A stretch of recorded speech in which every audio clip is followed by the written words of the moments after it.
and security. Ricardo, welcome. Lone wolf attacks, lots said about them recently. It seems like they're occurring with greater frequency. What would you say is the major contributing factor to this phenomenon? Well, it's difficult to say exactly, but for sure, we still believe that this is not lone wolf attacks.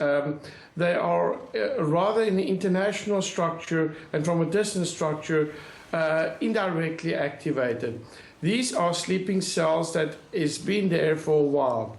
And what is important is that these sleeping cells is self-activating cells. And for that reason, they appear as a lonely wolf. What is really alarming is that the methodology has recently changed. And we see the same trend that's happened in Israel quite a few years ago when things got a little bit out of hand. And I think we have to pay attention that this type of terror threats is reforming itself and is very, very dangerous. Well, following on from what you said there was recently a group of Israeli hackers. They obtained valuable information on how they said ISIS are training foreign fighters, sending them back to Europe as sleeper cells ready to follow their commands. If that's the case, is there any way of tracking these Islamists? Well, one of the big problems is that surveillance has too much data. And the second problem is they do not know how to analyze or make ends meet of these data. And the third problem is that relatively important is that they have no concept of the structure of intelligence analysis, because the type of data that they're sitting with is the type of data that nobody has yet analyzed. And these problems coupled all together makes it basically impossible for intelligence services across Europe to react in speedy time.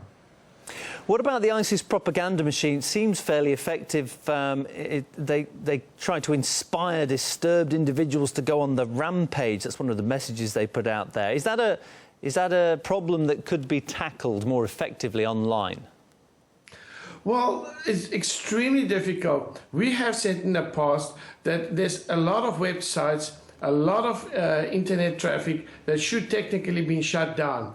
Nothing has happened. We haven't seen anything happen over 2 years. And this is very serious. And the question we should ask is, well, there is the evidence, there's enough evidence that ISIL is using certain internet platforms. Why is this not shut down for transmitting data? There was at least one attack we know was committed by a failed, disgruntled asylum seeker. Has Europe's handling of the refugee crisis, do you think, contributed to the security situation that we're seeing? We still maintain that the refugee issues has to be looked up very closely. I'm very convinced that we haven't seen the real problem coming yet. And I will be very surprised if anybody can prove us different.